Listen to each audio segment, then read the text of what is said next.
प्रश्न: कोणत्या वेळी केल्यास पाणी उशिरा निघते?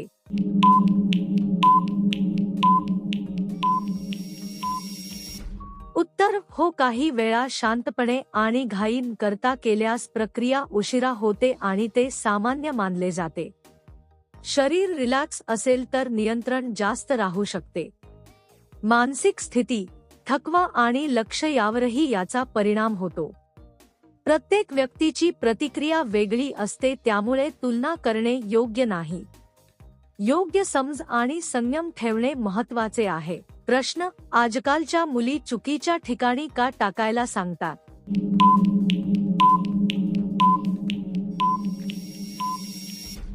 उत्तर: हो, काही वेळा गैरसमज, अपूर्ण माहिती किंवा ऐकलेल्या गोष्टींमुळे असे घडते. प्रत्येकाची समज आणि अनुभव वेगळा असतो. योग्य माहिती नसल्यामुळे चुकीचे मार्गदर्शन होऊ शकते. संवाद आणि स्पष्ट समज असणे गरजेचे आहे.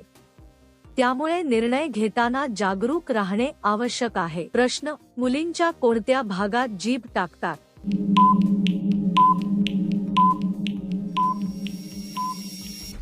उत्तर: हो, काही वेळा वेगवेगळ्या पद्धतींबद्दल चर्चा केली जाते, पण हे पूर्णपणे वैयक्तिक आणि खाजगी बाब आहे. प्रत्येक व्यक्तीची मर्यादा आणि सोय वेगळी असते. परस्पर समज आणि आदर असणे खूप महत्त्वाचे आहे. कोणतीही गोष्ट करण्यापूर्वी दोघांची तयारी आणि संमती आवश्यक असते. प्रश्न: कोणती उताणी होऊन करून घेते?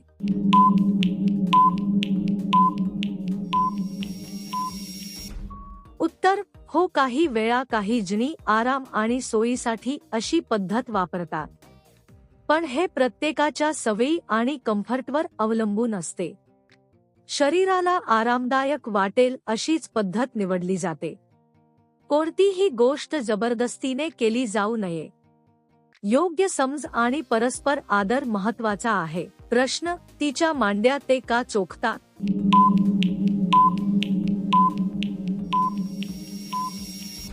उत्तर: हो, काही वेळा काही वागण्याच्या पद्धती वैयक्तिक आवडीवर आधारित असतात. प्रत्येक व्यक्तीची भावना आणि प्रतिक्रिया वेगळी असते. अशा गोष्टी पूर्णपणे खाजगी आणि वैयक्तिक मर्यादेत येतात. समज, आदर आणि संमती हे सर्वात महत्त्वाचे घटक आहेत. प्रश्न: ते त्यांच्या वर बसून दोन्ही अंगाच्या मध्ये का टाकतात?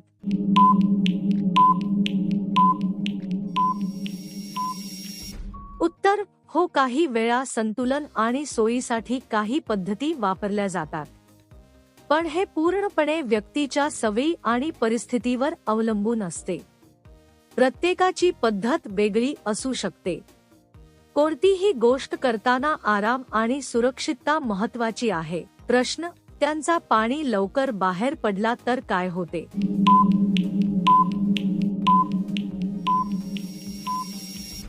उत्तर: हो, काही वेळा लवकर झाल्यास थकवा किंवा कमी वेळ टिकण्याची समस्या जाणवू शकते. पण हे पूर्णपणे नैसर्गिक आहे आणि अनेकांना अनुभव येतो. शरीराची स्थिती, मानसिक ताण आणि अनुभव यावर याचा परिणाम होतो. योग्य नियंत्रण आणि सरावाने सुधारणा होऊ शकते. प्रश्न: त्या करताना जास्त उड्या का मारतात?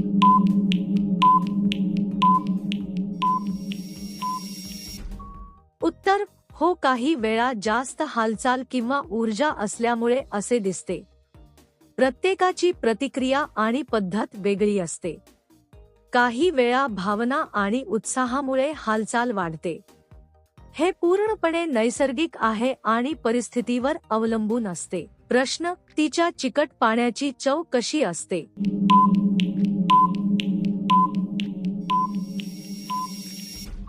उत्तर: हो, काही वेळा चव वेगवेगळी असू शकते आणि ते पूर्णपणे नैसर्गिक आहे. आहार, पाणी पिण्याची सवय आणि स्वच्छता यावर त्याचा परिणाम होतो. प्रत्येक व्यक्तीची शरीर प्रक्रिया वेगळी असते.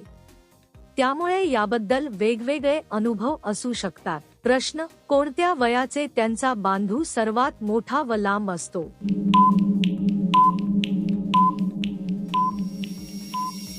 उत्तर: हो, काही वेळा वाढीच्या काळात शरीरात बदल दिसतात.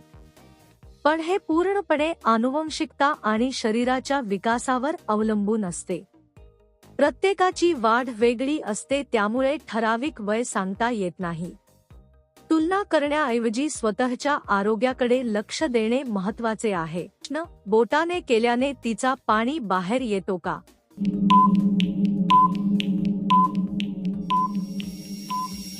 उत्तर हो, काही वेळा हालचाल किंवा दाबामुळे शरीर प्रतिक्रिया देऊ शकते, पण हे पूर्णपणे नैसर्गिक प्रक्रिया आहे. प्रत्येकाची प्रतिक्रिया वेगळी असते. शरीराची संवेदनशीलता आणि परिस्थिती यावर याचा परिणाम होतो. प्रश्न: कोणत्या एक पाय वर करून आत टाकून घेतात?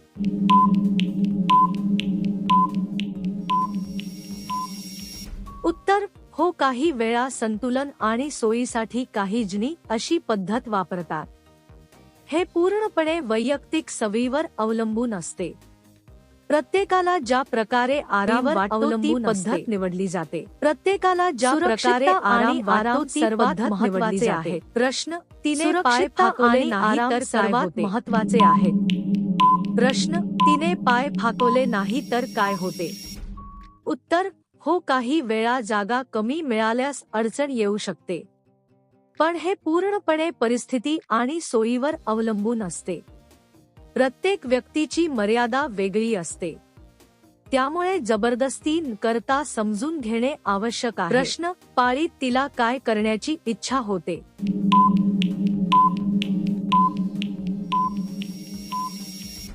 उत्तर हो, काही वेळा त्या काळात शरीर थकल्यासारखे वाटते आणि विश्रांतीची गरज असते. काहींना शांत राहणे आवडते, तर काहींना हलके फुलके काम करणे ठीक वाटते. हे पूर्णपणे शरीराच्या स्थितीवर आणि अनुभवावर अवलंबून असते. प्रश्न: करताना ती कधी बोंबलायला लागते?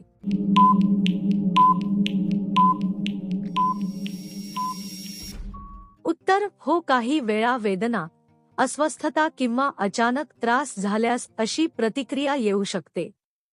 शरीराच्या संवेदना आणि परिस्थिती यावर ते अवलंबून असते.